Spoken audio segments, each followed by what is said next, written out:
Welcome back to the Deep Dive. This is where we take the sources you provide and, well, we really dig into them, aiming to pull out the key insights, the core knowledge, specifically for you, our listener. That's right. Today we're focusing on the Law of One material, specifically Session 59. Now, for anyone new to this, the Law of One is this fascinating series of channeled dialogues exploring some really deep metaphysical ideas. It really is. It tackles the nature of reality, our place in the cosmos. Pretty profound stuff. Absolutely. And our mission today, as always, is to provide a beautiful, insightful, engaging, and positive analysis. We'll go question by question through Session 59, unpacking the nuances. We approach this with respect, seeking those positive insights. Sounds good. Session 59, it covers quite a bit, doesn't it? From the immediate situation of the channeling to these huge cosmic principles like planetary evolution and pyramid energies. It really ties the personal to the universal. Okay, let's jump in. Question 59.1. It starts practically checking on the instrument's condition, asking about tiredness.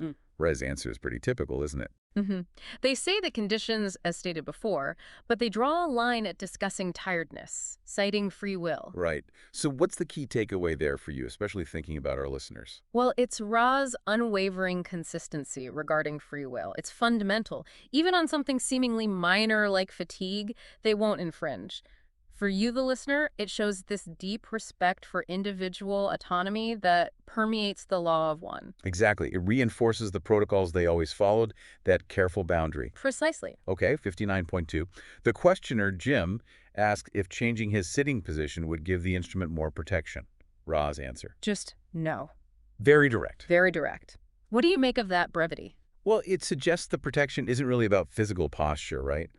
It's likely more energetic, maybe about alignment rather than just where someone sits. It points to something beyond the purely physical safeguards. Interesting. Okay, 59.3 is a much deeper dive. Jim reflects on a lifelong anger about making mistakes. He links this subconsciously to his own abilities, the Orion Group influence, and his Earth mission. Ra's response is layered. What stands out? What's really insightful, I think, is Ra guiding Jim towards his pre-incarnative choices as a wanderer. Right, the wanderer concept. Right. Maybe quickly explain that for our listeners who might be newer. Sure. So, in the Law of One, a wanderer is essentially a soul from a higher density, a more evolved state who chooses to incarnate here on third density Earth. They come to help, like volunteers assisting during a difficult time. They often carry this deep sense of purpose, huge potential, but, integrating into our denser reality can be tough. Ra's prompting Jim to ask, potential for what? What was the specific aim? And this is where it gets really fascinating, linking Jim's personal struggle, the anger, the lack of self-compassion, directly to sixth density lessons. Exactly. Ra points out that this lack of compassion for himself is the opposite of what's needed for sixth density, which is all about unifying wisdom and compassion. They acknowledge Jim has wisdom, but the balance, the compassion, starting with the self, is missing. Precisely. And for you, the listener, the big insight here is how our inner state, how we treat ourselves, directly impacts our spiritual journey. It makes you wonder, doesn't it? Where might a lack of self-compassion be holding us back? It's a powerful point.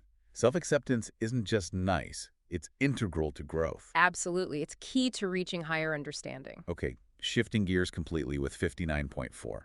This question asks about the massive increase in Earth's population since the second major cycle ended. Ra gives a fascinating breakdown. What are the main sources they mention? Ra lays out three basic origins. First, souls from the planet Meldek. Ah, yes, Maldek. We've touched on that before, the planet that was destroyed. Right, so those souls are here now, regaining their third density experience. It's like a cosmic second chance, an opportunity for learning across planetary spheres. Okay, so that's one group. What's the second? The second group consists of other third density entities from elsewhere in creation, whose vibrations sort of matched Earth's experiential nexus. So an energetic resonance drew them here, like finding the right place for the lessons they needed. Exactly. Think of it like souls finding the right environment for their current stage of evolution, the specific challenges and opportunities Earth offered. And the third group? The third, and this is significant, is a large influx of wanderers, especially Ross's in the last 200 years or so, And the timing is linked to Earth's harvesting process. That's the law of one term for the end of a major evolutionary cycle, where souls have the opportunity to graduate, essentially, to the next density. So the Wanderers came specifically to assist during this crucial transition time. That's the idea. Their presence, their higher vibration, is meant to help lift the planet's overall frequency, offering support for those ready to evolve. It suggests a universe that actively helps during these big shifts. That's quite a hopeful perspective. Okay, 59.5 asks for numbers. Approximately how many souls transferred to Earth at the start of this last 75,000-year cycle? Ra gives some mind-boggling figures. They really do. Ra talks about a gradual transfer, starting with over 2 billion souls from Maldek. 2 billion? Yeah. Wow. Then, about 1.9 billion more came from various other parts of creation over time. Okay. And the rest. Those are souls who were already part of Earth's earlier cycles, plus the Wanderers, some long-term, some more recent arrivals. The scale is just immense. It gives you a real sense of the sheer diversity of soul origins making up humanity right now. Absolutely. The takeaway for you, the listener, is just how rich and complex our collective human story is. Everyone carries echoes of potentially vast journeys across planets, across densities. It really underscores cosmic interconnectedness. Okay, let's shift focus now to the pyramid energies. Question 59.6 starts exploring the light spirals within the pyramid shape, asking about the first one starting below the Queen's chamber. Ra offers a correction straight away. Ross says the first movement isn't really a spiral starting there, but more like a scoop right at the base of the pyramid. This is good. Yeah, like a semi-spiral action. It's how the pyramid, because of its geometry, initially draws energy in. It's the foundational intake. Okay, so it acts like an initial attractor, pulling in ambient energy. Question 59.7 uses the analogy of a bathtub drain vortex. Ra says the analogy is okay, but the cause is different. Right. The vortex idea is visually similar, but Ra clarifies. A bathtub vortex is gravitic, while the pyramid's effect is due to the electromagnetic fields its shape creates. These fields then attract the light energy. Ah, so it's electromagnetic, not gravitational. That's a key distinction for understanding the mechanism. Definitely. It operates on that fundamental electromagnetic level. So 59.8 asks about the first spiral after that initial scoop, the one used for study and healing. Where does Ra locate this one? Ra says this one starts around or just below the Queen's chamber level. Okay. It then moves up through the King's chamber and ends somewhere in the top third of the pyramid. So a specific pathway leading to an intensified energy zone higher up. Exactly. The path concentrates the energy in that upper section, making it suitable for those specific purposes, study and healing. Different spots, different energetic jobs. Makes sense. Question 59.9 then asks about a second spiral, maybe starting where the first one ends and going right to the apex. Ra gives another partial correction. Yeah, they confirm a large spiral does go towards the apex, but they add a detail. There's a secondary spiraling involving the intense red end light spectrum. This respiraling strengthens and focuses that specific energy for, and this is interesting, building. Building, what do you think they mean by that? Energetic construction. Given the context, it strongly implies building on subtle energy levels, yeah. It suggests the pyramid isn't just a simple funnel, but a sophisticated device that can differentiate and manipulate specific light energies for specific tasks. Fascinating. Okay, 59.10 asks about a third spiral radiating out from the apex. Ra confirms this. They confirm it, but they also circle back, emphasizing, again, the importance of that initial semi-spiral, the scoop at the base. Why keep emphasizing that base scoop? Because it's the primary source, the intake valve, so to speak. It draws in the fundamental prana, the life force energy that fuels all the subsequent spirals and effects. Without that initial draw, the rest doesn't happen. It's foundational. Got it. Foundational prana intake. Now, 59.11 digs into the change in the light as it moves from that base zero position into the first spiral for healing study. What happens to the energy? Ra explains the prana gains coherence of energetic direction. It becomes focused. They clarify that upward spiraling isn't just literal up-down movement, but conceptually moving towards the source of love and light. So it's about organizing the energy. Exactly. Raw, unregimented prana isn't that useful for specific work. It needs this coherence, this direction, to be effective for healing or study, like focusing scattered light into a laser beam. Good analogy. So 59.12 builds on this, suggesting light normally radiates everywhere, 360 degrees, and the pyramid acts to focus it, create coherence. Rhea's response. Precisely correct. A clear affirmation. So that really nails down the pyramid's basic function as a cosmic energy focuser. Yep. It takes that diffuse ambient energy and organizes it. Okay, 59.13 asks about the difference in cohesion, the level of organization, between that first spiral and the second one.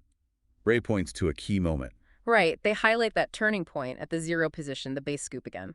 The act of funneling the energy into that initial confined space creates a kind of compression. Hmm. And that compression dramatically multiplies the coherence and organization of the energy. That bottleneck is key to intensifying the energy for the spirals above. So the initial intake and compression really ramps up the orderliness of the energy. Now, 59.14 asks if this coherence multiplies again at the start of the second spiral.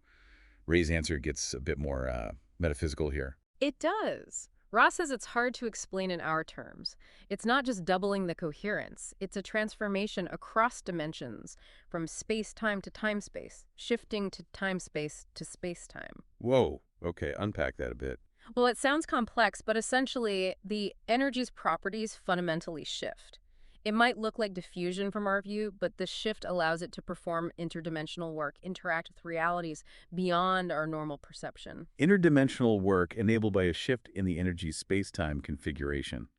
That's pretty mind-bending. It really is. So 59.15 notes there's no actual chamber at this position 2 in Giza's pyramid and asks if this energy configuration is used elsewhere. What does Ra say about who can use this energy?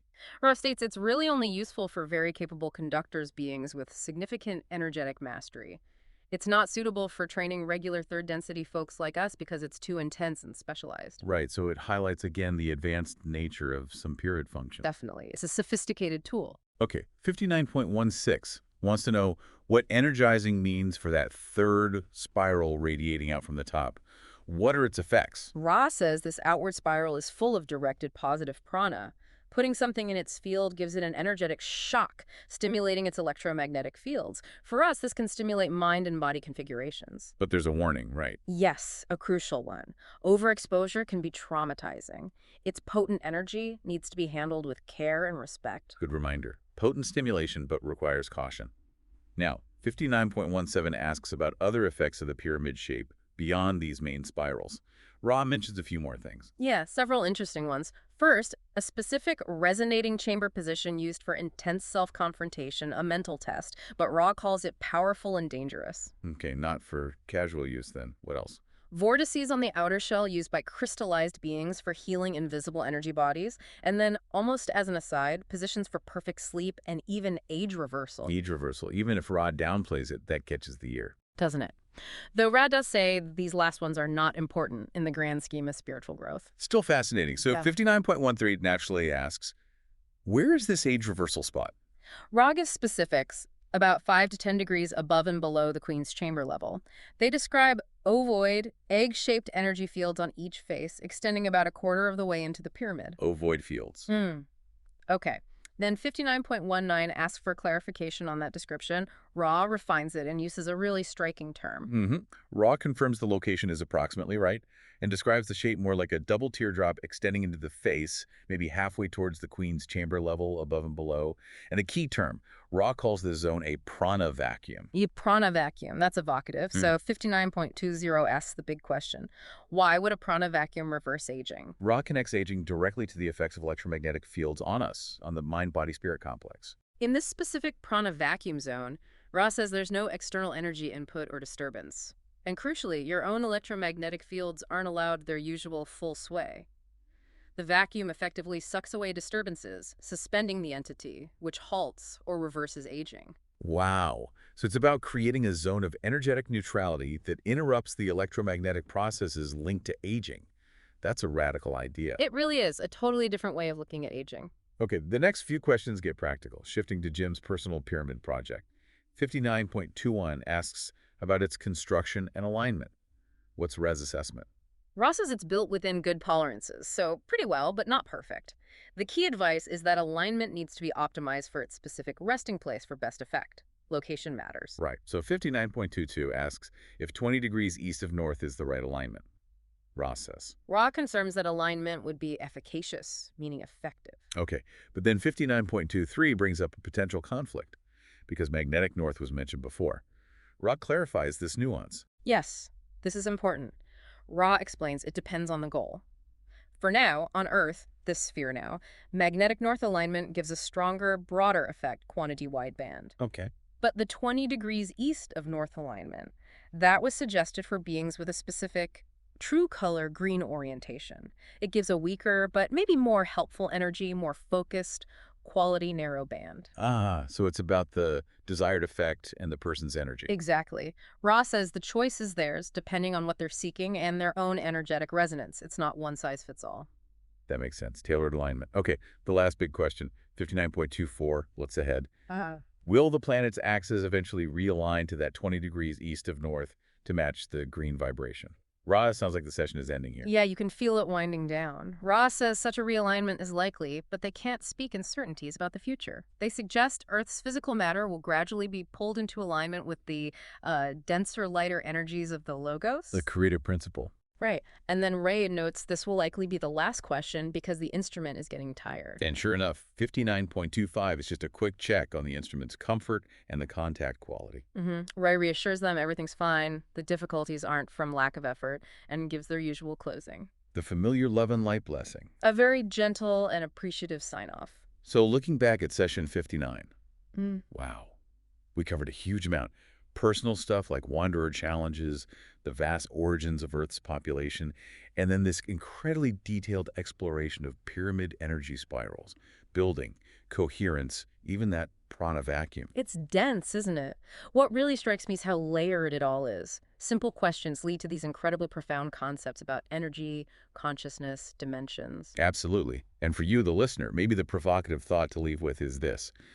Consider that idea of the prana vacuum. Even if age reversal isn't the main point, what does the concept of a space devoid of energetic disturbance, a space of pure stillness, imply about our own potential for balance and perhaps even restoration on deeper levels? That's a great point, reflecting on stillness and energy. Thank you so much for joining us on this deep dive into Law of One, Session 59. We hope this exploration sparked some insights for you. Keep exploring, keep questioning. Namaste. I am you and you are me.